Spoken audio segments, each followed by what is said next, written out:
Hello viewers, आज हम लोग कॉन्स्टिट्यूशन के लेक्चर नंबर 2 में कवर करेंगे प्रियम्बल को। प्रियम्बल यानी प्रस्तावना। कॉन्स्टिट्यूशन की स्टार्टिंग हम लोग करें उससे पहले ये इंपॉर्टेंट हो जाता है कि हम अपने प्रियम्बल को जान लें। प्रियम्बल इसलिए जरूरी है कि वो हमारे पूरे कॉन्स्टिट्यूशन का एक स्वरूप एक छोटे ब्रीफ फॉर्म में हमें दिखा देता है। तो बहुत सारे लॉ एक्सपर्ट्स ने बहुत सारे केसेस में प्रियम्बल के बारे में कुछ न कुछ वर्ड्स कहे गए हैं। जैसे के एम मुंशी साहब ने कहा था कि प्रियम्बल इज अ हॉरोस्कोप। ठीक है, हमारे कॉन्स्टिट्यूशन का वो हॉरोस्कोप है। दूसरी चीज एन पालकी वाला जी आते हैं तो वो कहते हैं कॉन्स्टिट्यूशन का एक आइडेंटिटी कार्ड है। आइडेंटिटी कार्ड क्या, आप अगर कॉन्स्टिट्यूशन को पढ़ना चाहते हैं तो उससे पहले उसकी आप आइडेंटिटी अगर समझना चाहते हैं कि वो किस नेचर का है, उसमें क्या चीजें हैं, तो आप उठा के एक बार प्रियम्बल पढ़ लेंगे तो आपको हमारे कॉन्स्टिट्यूशन का स्वरूप मिल जाएगा, कौन है, किस तरह है, क्या क्या चीजें हैं, तो ये सारी चीजें आपको दिख जाएंगी। ये कहा एन पालकी वाला ने। गोलकनाथ केस आता है उसमें जस्टिस हिदायतुल्लाह जी कहते हैं कि प्रियम्बल इज अ की एंड सोल ऑफ कॉन्स्टिट्यूशन। तो ये सारी चीजें बहुत सारे एक्सपर्ट्स आते हैं वो अलग अलग तरह से इसको डिफाइन कर रहे हैं और इसमें बहुत सारे वर्ड्स हैं, बहुत सारे चीजें हैं जो हमें देखने को मिलेंगी। कहाँ से इसको हमने अडॉप्ट किया, हम इन वर्ड्स का क्या मतलब निकाल रहे हैं, वो वर्ड्स के मतलब हमारे कॉन्स्टिट्यूशन में कहाँ से रिलेट हो रहा है, तो ये सारी चीजें हम लोग पढ़ने वाले हैं। हम वर्ड टू वर्ड कुछ लेक्चर्स में अपने प्रियम्बल को कंप्लीट कर लेंगे। तो आज से हम लोग स्टार्ट करेंगे प्रियम्बल के कुछ वर्ड देखना। तो सबसे पहले ये जरूरी होता है कि हम अपने प्रियम्बल को देखें तो उसमें मिल क्या रहा है, हम पहले ये चीज समझ लें। तो जब भी हम अपने प्रियम्बल पे जाते हैं तो हमें कुछ चीजें उसमें से मिलती हैं। जैसे हम उसको अगर देखें तो हमें सोर्स का इन्फॉर्मेशन मिल जाएगी हमारे कॉन्स्टिट्यूशन की कि कौन सोर्स है, वी द पीपल, हम भारत के लोग ही सोर्स है अपने कॉन्स्टिट्यूशन के। दूसरा, हम अगर देखें तो वहां पे हमें नेचर मिल जाता है कि नेचर कैसा है हमारे कॉन्स्टिट्यूशन का, कि सॉवरेन होगा, हमारा देश कैसा होगा, सॉवरेन होगा, सोशलिस्ट होगा, सेकुलर, डेमोक्रेटिक एंड रिपब्लिक होगा। तो ये सारी चीजें होने वाली हैं। तीसरा, जब आगे बढ़ते हैं तो हम लोग देखते हैं कि हम अपने लोगों के लिए दे क्या रहे हैं, हमारा ऑब्जेक्ट क्या कॉन्स्टिट्यूशन बनाने का, अपने लोगों को हम देंगे क्या। तो justice, liberty, equality and fraternity, ये सारी चीजों का एक समूह हम लोगों ने प्रियम्बल में बना रखा है। आखिरी चीज जो हमें पता चलती है कि हमारा कॉन्स्टिट्यूशन बन के तैयार का हुआ, ये डेट भी हमें प्रियम्बल में मिल जाती है।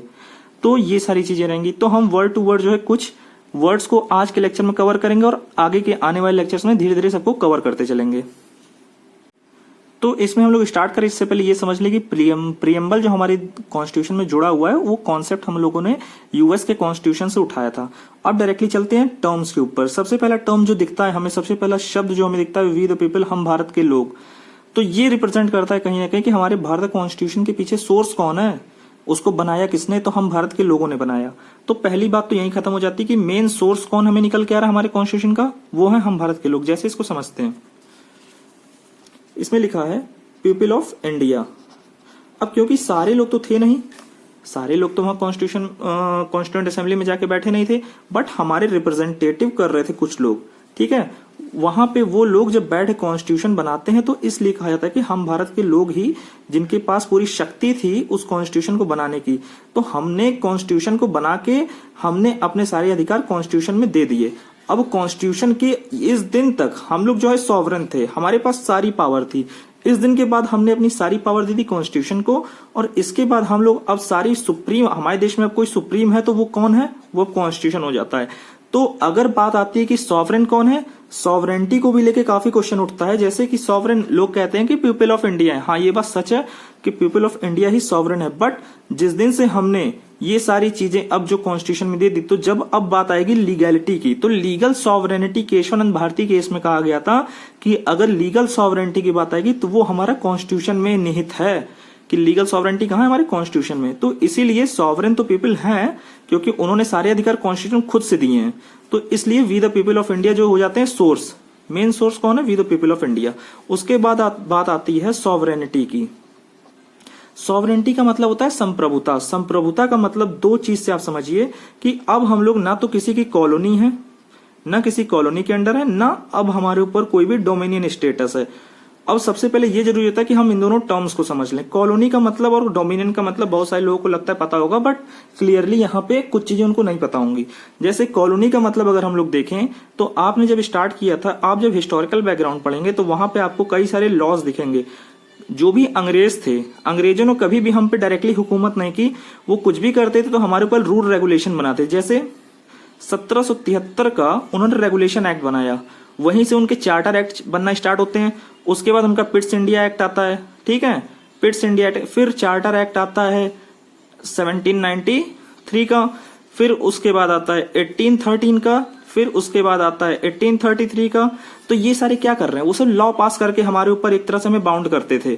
हम लोगों ने कभी भी ऐसा नहीं किया कि वो कोई आके हमको डायरेक्टली मार काट रहे हैं। वो हमको दिखा रहे थे कि भैया देखिए हम लोग आपसे लड़ भिड़ नहीं रहे हैं, हम तो एक लीगल दायरा बांध रहे हैं, आप लोग को सुधारने के तरीके से हम लोग आगे चल रहे हैं। तो ये स्वरूप जब भी आपको कहीं भी दिखेगा कि जहां आपको लॉ बना के आपको पागल बनाया जा रहा है और लॉ बना के आपके ऊपर हुकूमत की जा रही है, तो समझिएगा आप कॉलोनी के अंडर आ रहे हैं। डोमिनियन का मतलब ये होता है कि आपको स्वतंत्रता दे दी गई है, बट आप अभी भी उस दूसरे देश वाले को अपना हेड मान रहे हैं। तो ये आप दो चीजें रहेंगी। तो इंडिया ना तो अब कॉलोनी रह गया आजादी के बाद, जैसे हमारा संविधान लागू होता है उस दिन के बाद से ना तो हम कॉलोनी रह गए ना तो हम डोमिनियन रह गए।